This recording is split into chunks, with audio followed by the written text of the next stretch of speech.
Selamat sore saudara penonton dimanapun Anda berada, kita bertemu kembali dalam acara Dialog Publik. Dan untuk kesempatan kali ini kita akan membahas tentang keterlibatan publik dalam pendidikan keluarga. Apa yang dimaksud dengan judul ini? Jadi pendidikan keluarga itu tidak semata-mata merupakan tanggung jawab keluarga ataupun pemerintah, namun publik, semua stakeholder bertanggung jawab dalam pendidikan keluarga ini. Pendidikan keluarga sangat penting karena untuk mencetak generasi atau sumber daya manusia yang unggul, tidak hanya menguasai ilmu pengetahuan dan teknologi, namun juga memiliki akhlak yang baik. Sebagaimana ciri-ciri dari bangsa Indonesia dengan Bhinneka Tunggal Ikaannya yang memiliki Pancasila sebagai dasar negaranya. Dan ini tidak hanya merupakan tanggung jawab pemerintah dan juga keluarga, namun juga publik dituntut untuk terlibat dalam membina masing-masing keluarga agar bisa menghasilkan keturunan ataupun generasi-generasi penerus seperti yang diharapkan. Dan untuk itu kami telah mengundang beberapa narasumber yang berkompeten untuk membicarakan ini, dan nanti pada sesi berikutnya kami juga mengundang Anda untuk berpartisipasi melalui nomor telepon 024-670-7500. Saya akan perkenalkan narasumber saya. Di sebelah saya sudah ada Bapak Insinyur Jayeng Baskoro MPD. Beliau adalah Kepala Pusat Pengembangan Pendidikan Anak Usia Dini dan Pendidikan Masyarakat Regional Jawa Tengah. Selamat sore Pak Jayeng. Selamat sore. Terima kasih untuk kehadirannya.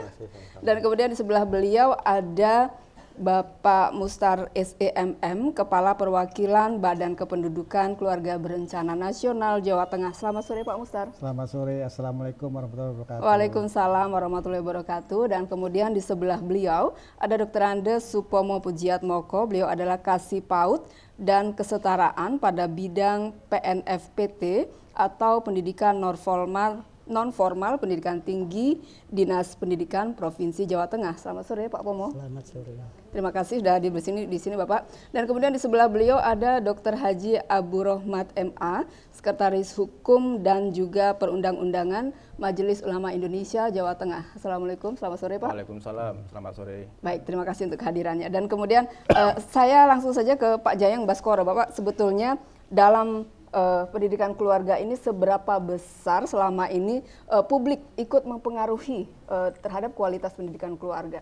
Iya, kalau di Kementerian Pendidikan dan Kebudayaan ada istilah yang namanya lingkungan belajar, atau yang saat ini dikenalkan oleh Mendikbud adalah ekosistem pendidikan. Oke. Bahwa di setiap kegiatan pembelajaran atau pendidikan, kalau hanya berfokus pada satu atau dua orang objek saja, itu layanan pendidikan itu mungkin kurang kuat. Okay. Tetapi kalau ada di ekosistem itu yang terdiri dari orang tua, kemudian dari masyarakat sekitar, kemudian organisasi-organisasi yang peduli terhadap tumbuh kembang anak atau peduli terhadap keluarga, kalau mereka bersama-sama memajukan layanan pendidikan keluarga, terutama nanti agar supaya anak-anak mereka berprestasi, itu tentu akan lebih kuat lagi. Disinilah yang kita harapkan bahwa keterlibatan publik itu menjadi salah satu yang sangat penting untuk suksesnya pendidikan. Ya, bagaimana kalau kita misal melihat ada contoh satu keluarga yang tidak begitu care terhadap pendidikan anak-anaknya, sejauh mana keterlibatan publik untuk mendorong agar keluarga ini harus memperhatikan pendidikan anaknya. Ya, jadi di dalam kebijakan Kementerian Pendidikan kan salah satu fokusnya kan supaya anak-anak kita itu berprestasi. Ya. Dan untuk mencapai anak-anak yang berprestasi kan tidak hanya orang tua, tetapi juga pengaruh dari lingkungan itu juga cukup besar. Ya. Apalagi kalau orang tuanya misalnya kepeduliannya kurang karena berbagai hal, misalnya sibuk atau mungkin kesempatannya berkurang.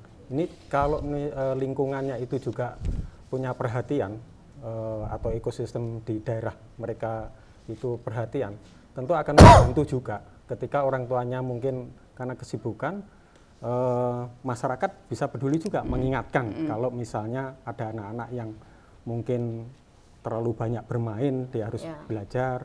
Sebatas mengingatkan ya perannya di situ. Mungkin begini, kalau untuk masyarakat tentu mengingatkan ya. Kalau untuk lebih lanjut, misalnya untuk seperti orang tua tentu tidak akan ke sana. Dan kalau misalnya mereka juga sudah mengetahui bahwa anak-anak di sekitar mereka misalnya terlalu sore dia bermain, tentu ini kan akan menjadi kepedulian bersama. Ya. Ketika orang tuanya misalnya belum sampai pulang ke rumah, ya, betul. Paling tidak tetangganya atau mungkin tokoh di masyarakat setempat itu mengingatkan, tentu akan lebih bagus. Ya, betul. Tapi itu sepertinya kita bayangkan hidup bukan di daerah perkotaan yang dimana sifat individualistis sudah sangat ketara sekali. Namun kalau di pedesaan mungkin bisa saling mengingatkan, kamu sudah sore, ayo sudah selesai bermainnya, masuk ke rumah belajar. Kalau ke Pak Musa dulu tanggapannya, Pak. Ya. Terkait dengan pola perilaku masyarakat baik di perkotaan seperti yang sifatnya agak individualistis, memang hal-hal seperti itu akan sulit dilakukan. Namun demikian bukan berarti tidak bisa dilakukan. Betul. Kepedulian itu kan bisa dengan teknologi, bisa dengan apa, tapi akses mereka terhadap, kalau dia misalkan di lingkungan itu, kalau yang lainnya pada masuk, pada tidak nongkrong, dia akan otomatis dengan sendirinya akan pulang dengan sendirinya gitu kan. Jadi kan seperti disampaikan tadi, keterlibatan publik itu kan bisa pertama di lingkungan keluarga, di lingkungan teman sebayanya. Teman sebayanya ya memang tidak ada yang mengingatkan, ya mungkin bukan orang tua yang mengingatkan teman sebayanya, ayo kita pulang belajar masing-masing. Nah, pasti mereka akan masuk dengan sendirinya. Ya, betul. Kalau di BKKBN sendiri ada program-program khusus Bapak untuk penanganan pendidikan keluarga ini? Kalau untuk anak usia dini, kita ada namanya Bina Keluarga Balita yang akan terlibat di dalam pola pengasuhan anak. Yang kita beri pengertian pola pengasuhan itu bagaimana orang tua berperan terhadap pola anak-anaknya yang masih balita. Ya. Kemudian kalau yang segmennya sudah anak meningkat remaja usia 10 sampai 24 tahun yang belum menikah, kita ada namanya program generasi berencana. Ya, generasi berencana itu minimal mereka tuh kita melakukan edukasi, edukasi kepada remaja itu yang namanya program generasi berencana itu antara yang tadi saya bilang dari teman sebaya ke teman sebaya, mengedukasi. Kemudian ada juga peran orang tuanya yang kita namakan dengan program Bina Keluarga Remaja. Bina keluarga-keluarga yang punya anak remaja itu kita melakukan pembinaan bagaimana caranya mereka berkomunikasi dengan anak remajanya. Seperti itu. Itu ada 2 program yang terkait dengan balita dan anak-anak remaja. Ya. Yang remaja ini sangat bagus juga untuk dibicarakan Bapak, karena kan memang remaja itu merupakan peralihan sifat dari anak-anak ke dewasa, jadi masih menemukan bagaimana jati dirinya. Seperti apa pola yang dilakukan oleh orang tua ini dalam menghadapi anak-anak remajanya? Kalau untuk anak remaja, kita pertama yang untuk program dari remaja untuk remaja, kita namakan generasi berencana. Mereka kita latih pertama untuk mereka bisa mencapai 5 transisi kehidupan remaja. Yang itu pertama bagaimana kita ajak mereka bisa bersekolah setinggi mungkin, menggantungkan cita-citanya setinggi mungkin. Itu antar mereka. Kemudian bagaimana mereka juga bisa menjenjangkan karirnya, menjenjangkan karirnya supaya apa yang segala sesuatunya harus direncanakan. Jadi harus menjadi apa, harus punya cita-cita. Jadi dari mulai sejak awal dia sudah punya cita-cita mau kemana, mau jadi apa dan mau ngapain. Kemudian yang ketiga, kalau sudah punya berkarir, dia juga harus berkeluarga, ya kan? Dia harus merencanakan keluarganya, merencanakan berkeluarga pada usia yang ideal, gitu kan? Pada usia yang ideal. Usia ideal itu berapa? Usia ideal itu usia untuk wanita 21 tahun, untuk laki-laki 25 tahun, ya. Terus yang keempat adalah bagaimana kita ajak anak-anak remaja kita, mereka tuh antar sesama mereka supaya mereka berperilaku hidup sehat. Berperilaku hidup sehat itu apa? Mereka kita ajarkan harus tidak terlibat dalam narkoba, harus tidak terlibat dalam kegiatan-kegiatan seks pranikah, seperti itu yang memang mengakibatkan berbagai penyakit yang tidak penentu. Yang kemudian yang patut juga kita ajarkan adalah bagaimana mereka itu, para remaja itu bisa aktif berpartisipasi dalam lingkungannya, yaitu di masyarakat. Nah itu adalah 5 transisi yang harus kita ajarkan. Itu pengajarannya melalui apa Pak? Apakah bergabung dengan sekolah-sekolah atau di luar sekolah? Mereka kita ada namanya wadah yang namanya Forum Informasi dan Konseling Remaja. Oke. Dan isinya anak-anak remaja itu. Jadi mereka berkonseling dengan anak remaja sendiri. Jadi teman sebayanya. Ya. Itu di semua kabupaten kota sudah? Sudah di setiap sekolah sudah ada. Kita memang ada jalur sekolah, ada jalur masyarakat, dan ada jalur komunitas. Oke, seperti itu. Baik. Kalau Pak Pomo, nah ini dari bidangnya Bapak yang difokuskan untuk pendidikan keluarga, keterlibatan dari publik seperti apa Pak?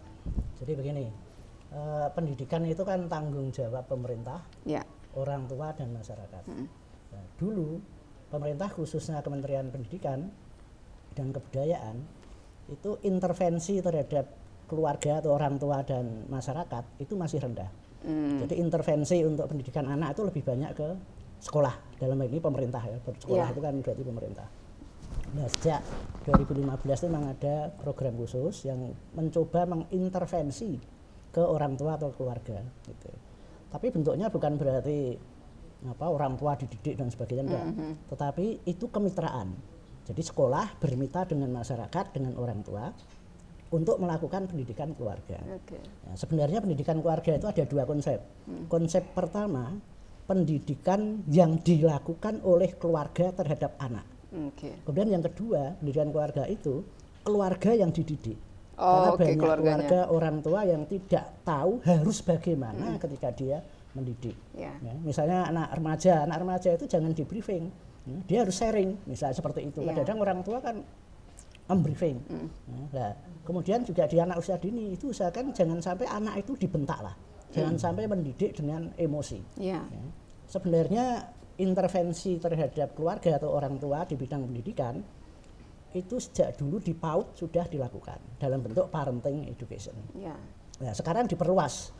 Jadi di SD, SMP, SMA, SMK maupun di pendidikan non formal itu ada program pendidikan keluarga yang dilaksanakan oleh pemerintah, dalam hal ini Kementerian Pendidikan dan Kebudayaan, termasuk Dinas Pendidikan Provinsi Jawa Tengah. Jadi orang tua siswa dilibatkan di situ. Iya, orang tua peserta didik. Karena kalau di pendidikan non formal itu namanya kan warga belajar. Oke. Jadi sekarang tidak hanya dari sampai usia PAUD aja, sampai PAUD, tapi sampai jenjang ke SMA, SMK dan juga pendidikan non formal. Jadi kita melakukan intervensi terhadap keluarga peserta didik.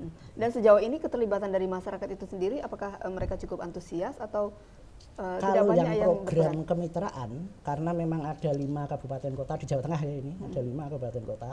Oh baru 5? Karena memang masih uji coba. Kemudian untuk tiap kabupaten kota itu 50 lembaga dari PAUD, SD, SMP, SMK maupun pendidikan non formal. Sambutan sementara bagus karena memang pemerintah memberikan dana. Mudah-mudahan nanti ketika tidak diberikan dana, sambutan keluarga orang tua itu juga tetap bagus. Mudah-mudahan ini hanya menjadi stimulan saja, sebagai stimulan. Jadi masyarakat yang lain bisa ikut berperan aktif karena pihak swasta juga sebetulnya bolehlah ikut masuk juga karena mereka harus bertanggung jawab terhadap pendidikan ini. Kalau dari MUI sendiri Pak menyorotinya sejauh ini seberapa penting sih sebetulnya publik ini bisa ikut intervensi untuk pendidikan keluarga? Ya, menggarisbawahi yang sudah disampaikan oleh narasumber sebelumnya, betul bahwa persoalan pendidikan untuk anak-anak kita itu bukan hanya urusannya pemerintah, tetapi juga semua level masyarakat, terutama yang keluarga. Pada ranah ini maka Majelis Ulama itu memiliki concern yang sangat tinggi karena kita punya pandangan bahwa bahkan anak-anak itu terbentuk memiliki karakter bukan hanya sejak dia lahir, tetapi juga sebelum dia melahir, kemudian bahkan jauh sebelum itu ketika seseorang mendapatkan jodohnya, kemudian hamil dan seterusnya, itu sudah ada proses pendidikan yang harus kita berikan itu. Nah, saya menggarisbawahi tadi yang disampaikan oleh host tadi itu tentang proses pendidikan yang ingin diberikan kepada anak-anak itu bukan hanya anak itu cerdas, pintar gitu. Tadi disebut dengan kata-kata indah sekali soal ketakwaan ini. Anak-anak memiliki karakter keagamaan yang sangat kuat, dan saya rasa ini bukan hanya khusus untuk Muslim ya. Saya rasa di bagian-bagian masyarakat dari kita yang beragama yang lain tetap harus didorong sesuai dengan agama dan keyakinannya itu, supaya kita juga punya, anak-anak kita punya basic agama yang kuat. Tadi disebutkan soal, misalnya soal narkoba, dan lebih-lebih kalau kemudian saya mengaitkan dengan masalah radikalisme di kalangan masyarakat kita yang rata-rata itu pengikutnya atau pelakunya itu adalah anak-anak, itu berarti kita punya beban yang sangat besar, tanggung jawab yang sangat besar untuk apa istilahnya itu, tadi istilahnya Pak Pomo itu mengintervensi dengan pendidikan kepada anak-anak dengan model keagamaan yang moderat, yang rahmatan lil alamin, yang mengedepankan toleransi, respek kepada orang yang beragama. Saya kira ini menjadi kewajiban kita semua untuk sampai ke sana.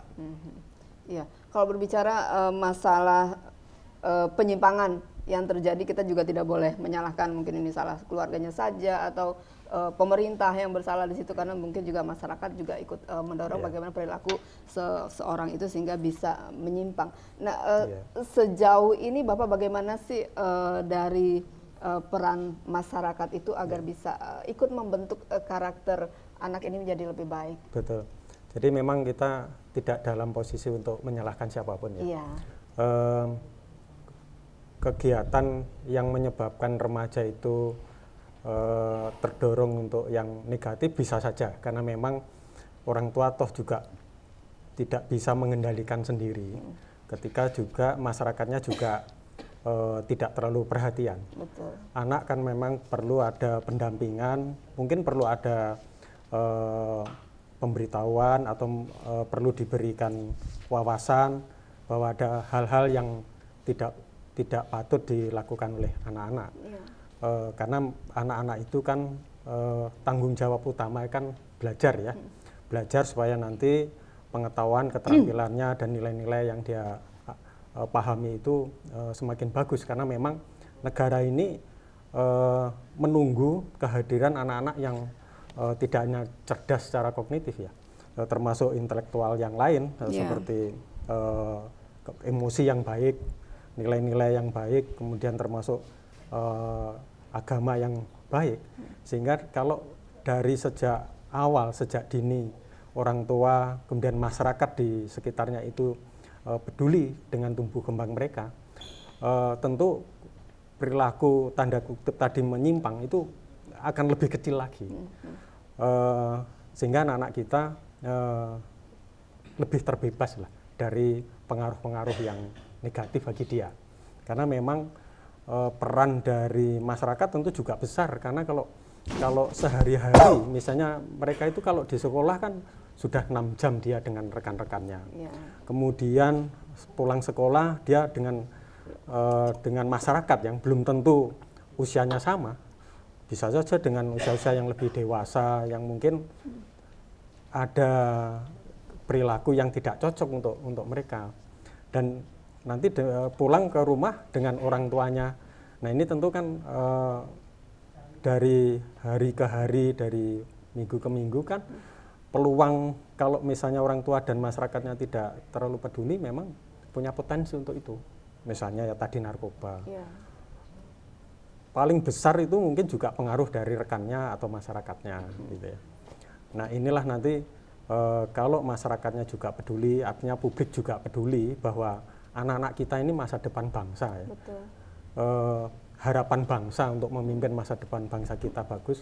Kalau peduli itu tentu anak-anak kita aman lah. Iya. Jadi memang kepedulian masyarakat di sini sangat dituntut gitu ya. Betul. Agar jangan sampai terjadi kasus-kasus yang bisa merugikan anak. Betul. Seperti kekerasan terhadap anak sampai menimbulkan korban yang meninggal dunia. Betul, seperti kasus Angelin yang ada di Bali. Nah kalau kepedulian dari tetangga, padahal tetangganya sebetulnya juga sering kerap mendengar bahwa ada tindak kekerasan di sana, tapi mereka tidak berani masuk ke ranah keluarga itu. Sejauh ini Bapak kalau dari BKKBN untuk menghindari adanya tindakan-tindakan yang penyelewengan terhadap anak, kekerasan terhadap anak, itu pembinaan seperti apa yang dilakukan? Pertama adalah tadi sampaikan bagaimana peran publik itu kok sampai bisa menjadi kurang terhadap, karena selama ini kan masih dipersepsikan urusan keluarga itu domain domestik. Betul. Nah ini yang masih harus keterlibatan publik itu harus dirubah pandangan persepsi demikian, ya seperti itu. Dan ini bagaimana cara merubahnya? Ya tentunya informasi dan edukasi, kepedulian, membangun kepedulian terhadap masyarakat, apa sih yang terjadi di sekitar kita. Jadi bukan lagi masalah itu masalah domestik, tapi menjadi seolah-olah mencampuri urusan orang lain gitu kan. Nah, itu kan kita itu di sini seringkali sungkan. Apalagi misalkan sampai terjadi kelihatan anak-anaknya sampai ada biru-biru, ada apa segala macam. Nah, kepedulian itu kan harus dibangun. Nah, bagaimana cara membangunnya? Ya, mungkin dari pemerintah yang ada di situ, terutama pertama adalah ketua RT, ketua RW, sampai kepala desa. Nah, untuk membangun kepedulian masyarakatnya terhadap keluarga-keluarga itu sendiri. Seperti itu sebetulnya. Sebetulnya yang perlu juga dibangun adalah bagaimana keluarga-keluarga itu juga saya menarik yang seperti disampaikan Pak dari MUI, bahwa untuk membentuk suatu keluarga itu harus ada persiapan menjadi orang tua, memahami peran orang tua sebagai apa, terus memahami bagaimana dia harus berlaku sebagai orang tua supaya mereka tidak melakukan hal yang seperti tadi. Dan kalau di BKKBN kita biasanya mengedukasi, ada yang namanya kita 8 fungsi keluarga. Nah, 8 fungsi keluarga salah satu adalah fungsi agama. Nah, fungsi agama itu harus ditanamkan di dalam keluarga. Kemudian ada fungsi cinta kasih, fungsi perlindungan, fungsi reproduksi, fungsi ekonomi, sosial pendidikan, sampai fungsi lingkungan. Itu semua harus ditanamkan. Seperti sebetulnya kan juga itu sudah menjadi pemahaman bersama ya. Jadi kalau memang dia memang sudah cukup umur untuk berkeluarga, dia harus bertanggung jawab untuk semua hal itu tadi. Tapi memang masih saja terjadi ada yang seakan-akan tidak siap gitu ya, sehingga memang harus diingatkan lagi peran keluarga itu seperti apa. Karena banyak juga seringkali orang berkeluarga tanpa direncanakan. Nah ini ya, mereka melakukan berkeluarga tanpa direncanakan, atau berkeluarga aja. Nah itu yang ya banyak implikasi-implikasi lainnya. Dan banyak contoh lah memang yang kita lihat dalam kehidupan kesehari-hari. Kalau Pak Pomo, sebetulnya kalau dilihat kan pendidikan itu juga merupakan salah satu tanggung jawab pemerintah lewat sekolah ya. Tapi sejauh mana sekolah melibatkan pihak masyarakat atau orang tua dalam ikut bersama-sama memajukan pendidikan, sehingga jangan hanya dia belajarnya hanya di sekolah saja, sampai di rumah itu sudah tidak dilanjutkan lagi, orang tuanya juga sudah tidak peduli. Sejauh mana selama ini, Pak? Jadi sebenarnya pemerintah juga membentuk komite sekolah ya. Komite sekolah itu perwakilan orang tua untuk memberikan masukan-masukan ke sekolah. Jadi biasanya komite sekolah itu hanya rapatnya setahun sekali. Dana dan sebagainya. Untuk ini ya, masa murid baru. Ada permasalahan dan kemudian diajak berembuk oleh pihak sekolah. Sebagian orang tua apatis mereka itu. Bahkan beberapa tidak percaya kalau anaknya nakal. Suatu ketika ada anak nakal atau berperilaku menyimpang gitu ya. Kemudian orang tua dipanggil. Itu seringkali atau kadang-kadang orang tua mengatakan, "Loh, anak saya itu baik kok. Anak saya itu tidak mau macam-macam." Tapi ternyata mungkin di sekolah dia melakukan kekerasan terhadap temannya, mungkin di jalan malah melakukan perilaku merokok dan sebagainya. Kemudian pihak sekolah juga sudah menyediakan wadah-wadah ekstrakurikuler. Ironisnya, ekstrakurikuler yang di sekolah itu peminatnya relatif semakin kecil. Jadi misalnya ada klub bola voli di sekolah, itu dia mencari orang itu juga sulit. Karena anak-anak ada yang cenderung mainnya game atau mungkin jalan-jalan ke mall gitu. Tapi kan sebetulnya banyak ekstra yang ada kan, mereka diwajibkan untuk memilih. Pihak sekolah itu sudah menyediakan, tapi seringkali mereka itu tidak berminat. Seandainya ikut ya sekedar ikut saja lah. Termasuk semacam peer-peer educator, pendidik-pendidik sebaya itu sebenarnya di sekolah juga ada. Gitu. Jadi semacam pengurus-pengurus OSIS itu kan sebenarnya dijadikan peer educator pendidik sebaya untuk ikut merubah sikap anak-anak yang mungkin berperilaku penyimpang. Gitu. Memang secara umum sebenarnya di sekolah itu anak-anak baik. Hanya ada 1-2 yang mungkin berperilaku menyimpang, dan kadang pihak sekolah juga kewalahan. Ya. Kadang-kadang beberapa guru dengan terpaksa ya mungkin memberikan sanksi yang sifatnya kontak fisik. Gitu. Hanya menurut saya Mestinya kalau guru itu memberi sanksi kepada siswa yang berperilaku menyimpang, itu jangan sampai ada kontak fisik. Entah sekedar pegang telinga, itu nanti mungkin si anak melapor ke orang tua bahwa dia dijewer. Bisa jadi bumerang ya, dia bisa dilaporkan ke polisi seperti banyak kasus yang terjadi. Tugas-tugas yang mungkin berguna bagi sekolah. Sebagai contoh ya, ini contoh pendapat saya saja. Misalnya anak itu diberi tugas membersihkan kamar mandi. Jadi anak itu supaya tahu bahwa kebersihan kamar mandi itu bukan hanya tanggung jawab cleaning service, tapi anak juga dilatih untuk ikut mungkin membersihkan WC, kamar mandi dan sebagainya. Jadi dia punya kepedulian, mungkin berempati terhadap cleaning service dan sebagainya. Itu mungkin salah satu sanksi. Tapi biasanya sekolah itu sudah punya bentuk-bentuk sanksi tersendiri. Ya. Bahkan beberapa sekolah itu ada yang menggunakan sistem kredit ya. Jadi misalnya sebagai contoh sistem kredit, kalau dia sudah dapat kredit 50 mungkin ada peringatan, mungkin 2-3 kali. Kalau sudah sampai 100 mungkin dikeluarkan. Nah, kreditnya tapi itu kan memang udah kesepakatan dengan si orang tuanya gitu kan, jadi orang tua juga tahu. Jadi misalnya sekali merokok ketahuan itu dia dapat 5 misalnya. Tetapi beberapa sekolah kadang kalau begitu dia berkelahi itu langsung dianggap 100 nilainya. Langsung saja diberikan orang tua. Mungkin itu meskipun pengembalian ke orang tua itu beberapa pihak tidak sepakat. Ya, tapi karena itu otoritas sekolah dan sudah disepakati oleh komite sekolah, mungkin masyarakat perlu menghormatilah aturan yang diterapkan oleh sekolah-sekolah. Kan pada saat awal masuk sekolah juga udah diperkenalkan dengan aturan yang ada gitu kan. Kalau Pak Abu Rohmat, Bapak melihatnya adakah yang mungkin perlu diubah ini pola pendidikan yang ada di sekolah sehingga anak-anak bisa lebih bersemangat lagi, lebih aktif lagi untuk mengikuti program yang ada?